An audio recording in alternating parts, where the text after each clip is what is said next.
होता है, भगवान की लीला अमयता है। भगवान का ये एक पीड़ा का सुख है, सच्चा है, दंड नहीं। तो फिर वहां पर सखाओं के साथ वो लीलाएं होती हैं, छोटे बच्चों के साथ बच्चों के से, सखाओं के साथ बड़े सखाओं के साथ सखाओं के गले मिलते हैं। अर्जुन के लिए अरे इंद्र से वरदान मांगते हैं, हमारा प्रेम बढ़ता रहे। कोई भला कोई बात है? भगवान कह देते हैं पांडवों के बैरी मेरे बैरी, पांडवों के मित्र मेरे मित्र। ये रागद्वेष आया था भगवान में? रागद्वेष में कोई कह सकता है ऐसी बात? अमित मेरा बैरी और अमित मेरा मित्र, ये क्या बात है? रागद्वेष है? रागद्वेष नहीं है, ये भगवान की प्रेमाधीनता है। भगवान का बड़ा सुंदर ये लीला का भाव है। तो उसमें फिर विचित्र विचित्र बातें होती हैं। उन बातों को देख सुनकर बहुत दफे लोगों को इस तरह का संदेह हो जाता है कि ये भगवान नहीं, बल्कि कई दफे तो अपने भगवान की बात लोगों में कहते शर्म मालूम होती है कि अपने भगवान की ऐसी बात कैसे कहें। भगवान ने पर गोपियों के घरों में जा करके माखन चुराया, ये बात भला कैसे कहें? भगवान ने चोरी की बात कैसे कहें? सखाओं से लड़ लिए और लड़के रूठ करके सो गए, ये बात कैसे कहें? एक बार की बात है, एक जगह की बात ऐसी कि ये लोग खेल रहे थे, सखाओं के साथ वन में खेल हो रहा था। बछड़े अपने अलग कर रहे हैं और इधर ये सब खेल रहे हैं। तो खेल में दो चीज का ध्यान रखा जाता था, समझने की बात है। श्री कृष्ण को सुख न हो ऐसी कोई क्रिया सखा नहीं करता था, स्वाभाविक। गाली भी देता इसलिए कि सुख होगा, रूठता भी इसलिए कि सुख होगा, धक्के देता इसलिए कि सुख होगा इसको, नहीं अपने सुख के लिए नहीं। तो एक बार के बाद ये खेल रहे थे, खेलने में क्या हुआ कि इनके मन में आई भगवान के श्री कृष्ण के खेलते खेलते, क्यों कि सब लोग ये तो सो गए थे, खेलने के बाद सो गए, पत्ते बिछा दिए गए और पत्तों के शैया पर सो गए। और श्रीराम ने कहा भैया देखो हमारी जंघा पर सिर रख के सो जाओ। उन्होंने कहा नहीं ये पत्थर ठीक बोले, पत्थर तो बहुत कड़ा है, जंघा पर सो जाओ। तो अपनी जान पर सुला लिया। कुछ बच्चे जो है साथी वो चरण दबाने लगे, कुछ ने पत्ते लेकर के हवा करनी शुरू की, कुछ ने हवा करनी शुरू की, कुछ ठंडा ठंडा जल ले आए और जल ला करके उसमें कपड़ा भिगोया और कपड़ा भिगो करके उसको यूं करने लगे जिससे वो महीन महीन बूंदे ठंडी ठंडी श्याम सुंदर के बदन पर पड़े और उनको ठंडक मिले। गर्मी लू चल रही वहां पर। इस प्रकार की बड़ी सुंदर सेवा हो रही। सेवा होते होते श्री कृष्ण के मन में एक बात आई, इसमें तो बड़ा सुख मिला, अब इसकी वाम दिशा में, इसकी दूसरी दिशा में सुख मिलना चाहिए, तो हम इसे लड़ने, सेवा करने वाले से लड़ने और फिर ये रूठ जाए और फिर इनको मनाएं। संकल्प। अभी आप लोग सोचेंगे, बुद्धिवादी लोग बहुत जो बैठे होंगे कि ये कैसे भगवान जो बड़ी भारी दार्शनिक चीजें नहीं सोचते, सृष्टि की क्रिया नहीं सोचते और जगत क्या है, ब्रह्म क्या है, अपने स्वरूप में जो नित्य स्थित है, जो कभी स्वरूप से कभी विचलित होते ही नहीं, वे भगवान भला ऐसी बात कैसे सोचेंगे? पर इन्हीं बातों में तो मजा है, इन्हीं में मजा है। वो तो सारी बातें हैं तो हैं, तत्व पे कुछ है तो है, तत्व के बाद वो सही। तो इनके मन में आती क्रिया शुरू हो गई।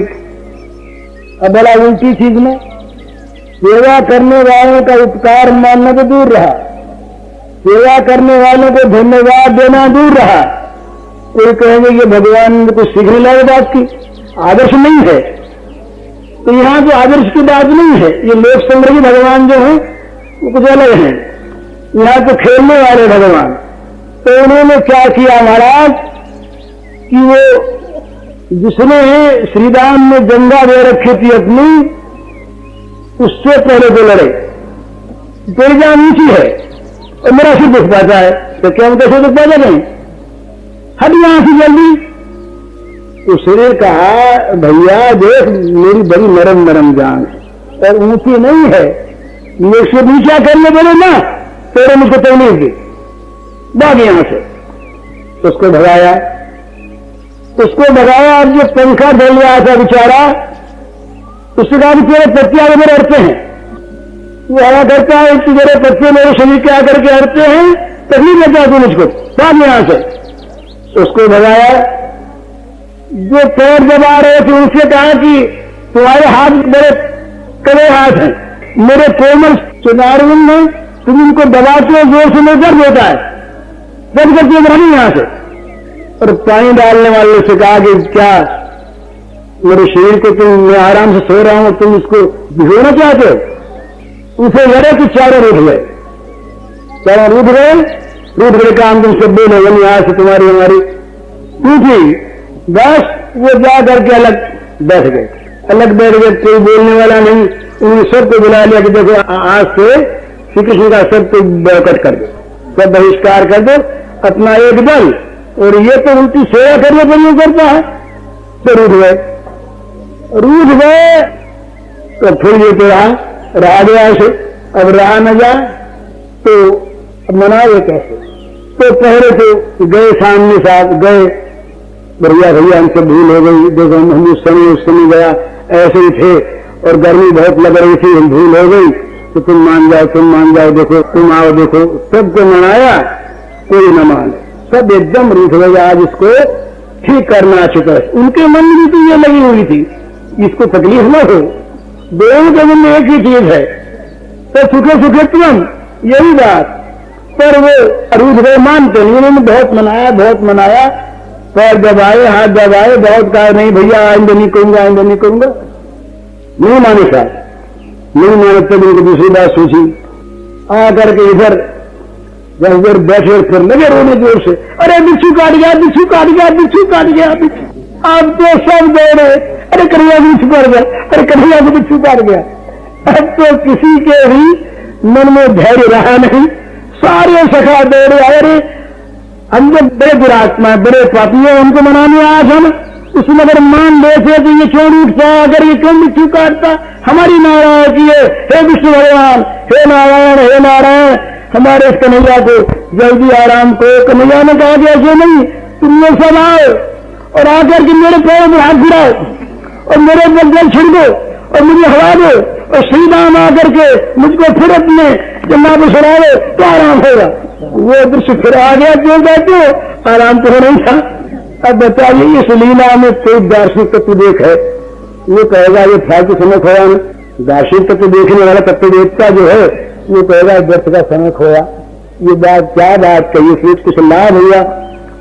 एक होता है उपयोगितावाद, आज का युग है ना, ये उपयोगितावादी है। बुरे माँ बाप हो बोले अब ये उपयोगी नहीं है। हमारे यहाँ एक इसमें सुप्रीम कोर्ट ने एक फैसला दिया है गो हत्या कानून, तो उसने फैसले में कहा कि गो हत्या नहीं होनी चाहिए, मुसलमानों का ये कोई अधिकार नहीं है। पर जो अनुपयोगी पशु हैं, अनुपयोगी बैल जो हैं, बैल सांड, उन्हें काटने में हर्ज नहीं। उपयोगितावाद यही आज के हमारे अर्थशास्त्री कहते हैं, अर्थशास्त्री कि भाई इतनी गायें जो सरप्लस हैं, जो काम की नहीं हैं, जो निकम्मी हैं, उसको काट डालना चाहिए क्योंकि ये उपयोगी नहीं। इसी प्रकार धर्म में भी उपयोगितावाद होता है।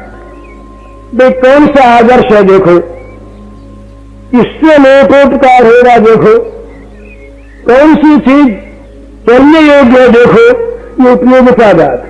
तो भगवान की लीला में उपयोगितावाद को स्थान नहीं है, वहां तो उपयोगी अनुपयोगी कुछ नहीं, जो कुछ वो खेले से सब उपयोगी, तो जो न खेले वो सब अनुपयोगी, वहां तो एक चीज है। इसलिए ये जहां पर खेल का भगवान का साम्राज्य है, उस खेल के साम्राज्य में केवल लीला की प्रधानता है, आदर्श की नहीं। और लीला का अनुकरण कोई करने सत्य करना चाहिए नहीं, क्योंकि ये आदर्श नहीं है, ये तो लीला आनंद है, ये तो महान लीला का एक महान पवित्र परम पवित्र मधुर स्रोत है, जहाँ सारी कामनाओं वासनाओं का सारा जब समेत दग्ध हो जाता है तब ये चीजें पैदा होती हैं। तो यहाँ पर ये चीज है नहीं, पर ये कामना वालों के लिए आदर्श नहीं। तो इस प्रकार से कभी रूठ जाए कभी मनावे, आप ही रूठ जाए। और ये चीज जैसे यहाँ होती है वैसे निकुंज लीला में भी बहुत चलती है। एक बार इनके मन में आया कि आज तो हमारा तिरस्कार हो तब आनंद आए। तो व्यवस्था हो गई ऐसी, राधिका जी ने निकुंज के द्वार पर सखियों को बैठा दिया। तो कह खबरदार, आज अगर वो श्याम सुंदर यहाँ आ गया तो तुमने खबर दी जाएगी, निकाले आते ही नहीं तो श्याम न आने पाए। बस पहरा बैठ गए, नहीं आने पाए। इतनी फिर चिरौरी की, कितनी खुशामद की, तब कहीं मान भंग हुआ तब। तो ये क्या चीज है? ये क्या भगवान की पूजा की पद्धति? ये कोई आराधना है? ये कोई आदर्श है? ये कोई भले आदमी करने की बात है? तो फिर क्या है? ये लीलानंद है। तो इसलिए दो चीजों को हमेशा सामने रखना है। भगवान की लीलाओं में अगर प्रवेश करो तो वहां पर मन को विशुद्ध करके जाओ, लीला को देखो, लीला को समझो, लीला को सुनो, नकल मत करो कभी। नकल करनी है आदर्श की, नकल भगवान की लीलाओं की नहीं करनी। लीला कभी आदेश नहीं देती, आदेश देते हैं वचन। वचनों को पालो, तो वचनों में जहां जहां भगवान जो भी कुछ कहते हैं उनका पालन करना चाहिए। लीला तो आनंद के लिए है। जिनके नेत्रों में भगवान ने ये शुभ दृष्टि दे दी, जिन पर भगवान ने कृपा कर दी, जिनके नेत्रों में प्रेम की ये दिव्य दृष्टि आ गई, वो लीलाओं को देखेंगे, सुनेंगे, समझेंगे, आनंद मनाएंगे, ये लीला रत होंगे।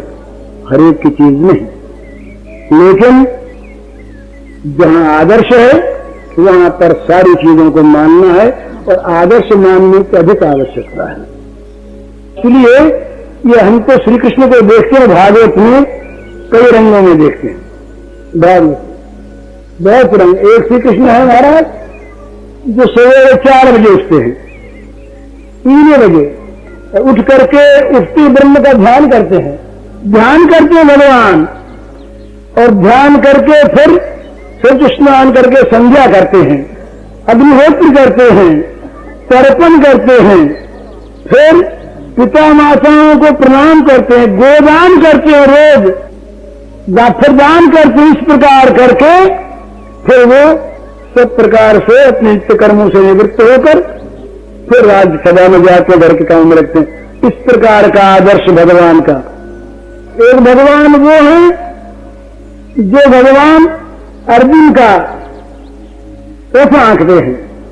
एक भगवान वो है जो अत्यंत दरिद्र, समाज में जिसका कोई मान नहीं, जिसका शरीर हीन क्षीण, जिसकी हड्डियां पसलियां बाहर निकली हुई, मैला कुचेला कपड़ा पहने हुए, जिसके तमाम शरीर पर ये धूल भरी हुई, जिसके पैरों में कांटे गड़े हुए और बियाई फटी हुई, इस प्रकार के दरिद्र को हम देखते हैं। श्री कृष्ण राज सड़क पर, घर के अंदर छिप कर नहीं, राज सड़क पर हृदय से लगा करके रोते हैं। ये भी कृष्ण का स्वरूप है। एक श्री कृष्ण सबसे ऊपर बैठ जाते हैं, सबसे ऊपर, व्यास से भी ऊपर, भीष्म से ऊपर, बाल्मीकि से ऊपर, और सारे देवताओं से, ऋषियों से ऊपर, उग्रसेन के भी ऊपर और वसुदेव के भी ऊपर। कहते हमारी पूजा करो, पूजा करो। और ललकार करके पांडव पूजा करते हैं कि कोई भी इस पूजा में दखल देने वाला है तो उठे और बोले। और बोला शिशुपाल, तो वही पर शिशुपाल भगवान के चरणों में समा गया। ये दशा एक भगवान वो, भगवान के अनेक रूप, विचित्र, जहां जिस प्रकार का रूप वहां उसी प्रकार का भगवान का खेल। कहीं परम आदर्श है, कहीं कहते हैं गीता में भगवान के दो रूप। एक जगह भगवान कहते हैं कि मैं कर्म करता हूं स्वयं, मानवात्मवात्म दत्ते वच कर्मणि, मुझे कुछ प्राप्त करना नहीं है तब भी मैं कर्म करता हूं। क्यों करता हूं? अगर मैं न करूं उसी उर्मेलों का न कुरिया कर्म के अगर हम करता था प्रजा, मुझे इच्छा आवश्यकता न होने पर भी कर्म करता हूं। और ये कहते हैं कि सर्वधर्मान परित्यज्य, ये क्या? खुद तो कर्म करें और दूसरे को कहीं से धर्म छोड़िए। दो स्टेज है, तो जहां पर जिस स्टेज में त्याग की, सब प्रकार के आश्रम के त्याग की बात है, वो शरणागति का स्टेज है। और जहां पर सब कर्मों को विधिवत करने की बात है, वह लोक संग्रह का स्टेज है। जैसा स्टेज, जैसा स्वांग वैसा नाच, जैसे नाचिए तैसे काछिए काछा। जिस प्रकार का नाच होगा उसी प्रकार का स्वांग होगा। तो ये जो जहां ये प्रेम का स्वांग भगवान का होता है, ये ब्रज का स्वांग, ये इसीलिए बड़ा मधुर होता है। इसमें आदर्श की भावना नहीं है, इसमें लीलानंद की भावना है। तो लीलानंद की भावना में जब भगवान को ये साधक प्राप्त कर लेता है, तब वो लीला बिहारी भगवान, लीला बिहारी भगवान और हैं। यही इसीलिए ये लीला बिहार के तारतम्य से भगवान के स्वरूप में तारतम्य की, अंतर की भक्तों ने कल्पना की। स्वरूप में कोई अंतर करता नहीं, पर कहते हैं कि जितना ये खुलकर ब्रज में खेले उतना मथुरा में नहीं खेले, और जितना मथुरा में खेले उतना द्वारिका में नहीं खेले। द्वारिका में भगवान दरबार के वेश में है, बिल्कुल दरबारी है। मथुरा में दोनों हैं, मिले जुले हुए हैं। और ब्रज में केवल ब्रज विहारी हैं, अरण्य विहारी हैं, वहां राज दरबारी नहीं है। तो इसीलिए कहा कि यहां जब खुलकर खेले पूरे तो ये पूर्णतम, और जहां बीच के खेले वहां पूर्णतर, और जहां समझ के खेले वहां पूर्ण। तो ये पूर्णता, पूर्णतरता और पूर्णतमता कोई वास्तविक भेद नहीं है, ये लीला के भेद से इस प्रकार की भक्तों की कल्पना जो वास्तविक है, वास्तविक है। तो भगवान के साथ जिनको खेलना हो, खेलना हो, वे तो लीला बिहारी भगवान का ध्यान करें। और भगवान के साथ जिन लोगों को सब प्रकार का सुंदर समुचित कर्म करते हुए आसक्ति रहित होकर जगत की सेवा कर रही हो, वे तोत्र पाण, ये अर्जुन पार्थ सारथी भगवान का स्मरण करें। वहां भगवान कहते देखो देखो मैं भी करता हूं, अर्जुन तुम भी करो, लड़ो पर लड़ो मेरे लिए, युद्ध करो मेरे लिए। ये और जिनको भगवान के त्यागी वेश का ध्यान करना है, ये भगवान ने कई जगह तपस्या की है, वर्षों तक तपस्याएं की हैं। उन तपो रूप भगवान का ध्यान करें। भगवान एक ही है, तो अपनी रुचि के अनुसार भिन्न भिन्न प्रकार से भगवान की उपासना, भगवान का चिंतन, भगवान का आराधन, भगवान का ध्यान होता है। तो जिस प्रकार का आराधन अपने को इष्ट हो, उसी प्रकार का भगवान का स्वरूप, स्वरूप अलग अलग होने पर भी एक है, उसी प्रकार का स्वरूप भगवान। ये सुतीक्ष्ण जी के चरित्र में देखिए, वो राजा राम, वनवासी राम का ध्यान नहीं। भगवान शंकर को देखिए, बालक राम छोटे से, काव्यशुंडी के छोटे से बालक राम। इस प्रकार राम एक ही। तो काव्यशुंडी ने कभी ये नहीं चाहा कि वो दरबार में बैठे हुए राम की उपासना करेंगे, तो देखा ये बड़ा आनंद है। हम जब जब ये बाल रूप लीला करते तब तब हम कौवे होकर पीछे पीछे दौड़ते हैं, हमको पूप दिखाते हैं और जब 5 हाथ से भाग जाते हैं। ये बड़ा लीला आनंद है, बस यही चाहिए। हमारे रामा जी महाराज थे, रामा जी, बिहार में आप इसका नाम सुना होगा। रामा जी रहे राजेंद्र बाबू के गुरु। ये रामा जी विवाह से आगे रामा नहीं सुनते, ये दूल्हा राम से आगे रामचरितमानस नहीं सुनते, बाँचते नहीं। और दूल्हा राम के आगे फिर बोले राम जो वनवास में जाए, अरे राम ये तो स्वयं नहीं होता, राम का वनगमन स्वयं नहीं होता। उनका भाव रहा तो कोई दूल्हा दिखता उनको तो राम भावना करते, दौड़ते पीछे और छत्ते लेखे हो जाते, सेवा करने लगते। दो भारी महात्मा रहे रामा जी। एक महात्मा रहे वो अपने को जानकी जी का भाई मानते, तो अयोध्या में पानी नहीं पीते, भाव है अपना, है अपना अपना भाव है। तो अयोध्या में नहीं पानी पीते, अयोध्या से बाहर निकल तब पानी पीते। कहा बोले ये बहन के घर पानी कैसे पिए, पानी नहीं पीते। इस प्रकार के महात्मा, उनके साथ भगवान का वही बर्ताव। जिस प्रकार हमारा भाव उसी प्रकार के हमारे भगवान। वो अपने को राम का साला कहते, वो प्रयागदास थे। हाँ प्रयागदास जी, वो क्या राम के सरवा ऐसे किस्म की है। हाँ, नीम के नीचे खाट पड़िए, खाट के नीचे करवा, और प्रयागदास अलमस्ता सोवे, राम लला के सरवा, राम लला के साले अलमस्त सोते हैं। इसमें आनंद उनको आज। मजा क्या है? मजा ये है भगवान के साथ कोई संबंध जोड़ करके आप भक्ति करें, उसमें एक विशेष आनंद आएगा। नहीं साधारण भक्ति है, इसमें ये नहीं समझे कोई कि सदाचार का कहीं विरोध है। अरे जहाँ भगवान की भक्ति है वहाँ जगत के निरक्ति है नहीं, और जगत के निरक्ति नहीं है वहाँ सदाचार कहाँ से आएगा?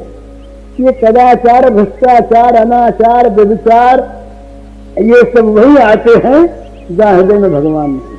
चाहे वो अपने कुछ भी माने, और हृदय में भगवान आ गए, उसके बाद ये अनाचार, कदाचार, भ्रष्टाचार, अत्याचार, व्यभिचार ये आ नहीं सकते। वहां तो केवल प्रेमाचार होगा, भगवदाचार होगा, शुद्धाचार होगा। वहां और कोई आचार वाचार खटाई उटाई नहीं आएगी। बड़ी चीज है, और भी आचार है, खटाई खड़ी चीज है। वहां तो बिल्कुल निखालिस माधुर्य आएगा।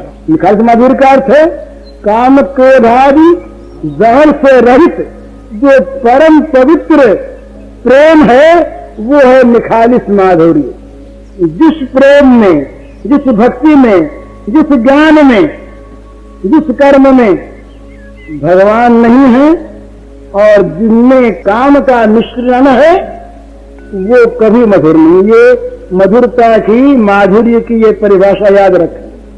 माधुर्य में, जिस माधुर्य में, जिस भगवत प्रेम में काम का विष कतई नहीं है, वो मधुर है। और जहां काम का विष मिश्रित है, वो चाहे कितने उसका नाम हम मधुर रखें, उसका नाम कितनी हम प्रेम रखें, वो प्रेम नहीं है, वो काम है। ये काम प्रेम का महान अंतर है। चाहते हैं हम प्रेम करें, हमसे प्रेम करें, और हम उनसे कुछ सुख चाहते हैं, तो नाम चाहे प्रेम हो, काम हो गया। और हम उनको सुख देना चाहते हैं, हमारे मन में कामना है कि वो सुखी रहे, हम उनसे कुछ नहीं चाहते। ये चाहे इसका नाम कामना हो, इसका नाम चाहे काम हो, पर ये प्रेम। प्रेमैव गोपरामाणाम कामित्य गमत प्रधान। ये कहा कि गोपियों के प्रेम का नाम काम है। तो काम क्यों है? गोपी की कामना है, एक कामना है, ये कैसे सुखी है?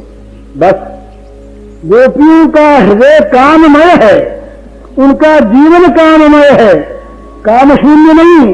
पर वो काम क्या है? वो काम है एक ही, श्री कृष्ण भगवान हमारे प्रेमास्पद नित्य सुखी रहें, नित्य सुखी रहें, चाहे हम किसी अवस्था में रहें। ये जो प्रेमास्पद के सुख का काम है, ये गोपी जीवन का काम है। इस काम में गोपी जीवन काममय है और ये काममयता यही वास्तविक माधुर्य है और यही उच्च से उच्च प्रेम, उज्ज्वल प्रेम है। ये क्यों? इसमें अपने सुख की चाह नहीं। जब अपने सुख की आप आपस में देख लीजिए, दो भाइयों में, पड़ोसियों में, गांव में, जहां आप अपने सुख की चाह न करके उनके सुख की कामना करेंगे, प्रेम बढ़ जाएगा, सुख बढ़ जाएगा, आपस में एक दूसरे के प्रति त्याग आ जाएगा। तो जहां हम ये चाहेंगे हम उनसे लेते रहे, हम छीनते रहे, हमको मिलता रहे, इनको न मिले, वो चाहे मिलता रहे, इनको न मिले, तो क्या होगा? द्वेष होगा, संघर्ष होगा, लड़ाई होगी। भरत और राम नहीं लड़े, तो पांडव लड़े। लक्ष्मण ने तो कहा था ना, एक बार तय आ गया लक्ष्मण जी को, बोले महाराज दो आज्ञा, ये पिता भी बड़े स्त्रैण हैं और ये भरत भी नालायक है। अगर राम कह देते तो आज ये इतिहास नहीं रहता। राम भरत के पवित्र इतिहास को पढ़ के आज भी हम सब पवित्र होते हैं कि कितना त्याग है, वो कहाँ रहता। तो राम ने कहा नहीं, पिता पर कभी ऐसा मत कहना, कैकेयी माता को दोष न देना, भरत में तो दोष है ही नहीं, कल्पना करना भी पाप है, पिता भी दे गए हैं, भरत राज्य करेंगे, इससे बढ़कर मेरे सुख क्या होगा।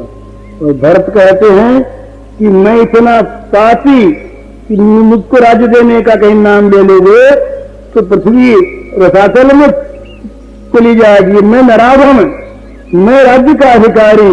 अब बताइए, दोनों में प्रेम रहा, इस बात पर रहा, इस त्याग पर रहा। तो प्रेम में सुख कामना है, तो सुख कामना अपने नहीं, ये जो असली प्रेम है ना, ये हम इस भाषा में कहें, हम कहेंगे काममय है। तो वो काम क्या है? अपना सुख नहीं, वो काम है प्रेमास्पद का सुख। देशभक्ति जैसे देश हितकामी होता है, गुरु भक्ति जैसे गुरु हितकामी होता है, पितृभक्ति जैसे पितृ सुखकामी होता है। इसमें कोई दोष की बात नहीं, बोले भी कामना छोड़ दो, छोड़ा। पर जहां वेद कहते हैं मातृदेवो भव, पितृदेवो भव, आचार्य देवो भव, वहां ये कामना मन में रहेगी कि हमारा प्रत्येक कार्य हमारे पिता को सुख पहुंचा दे, हमारी प्रत्येक क्रिया हमारे माता का हित करने वाली हो, हमारा प्रत्येक मानस संकल्प हमारे गुरु को सुख पहुंचाने वाला हो। तो ये कामना क्या कामना है? ये कामना क्या काम है? यही कामना तो असली प्रेम है, यही कामना असली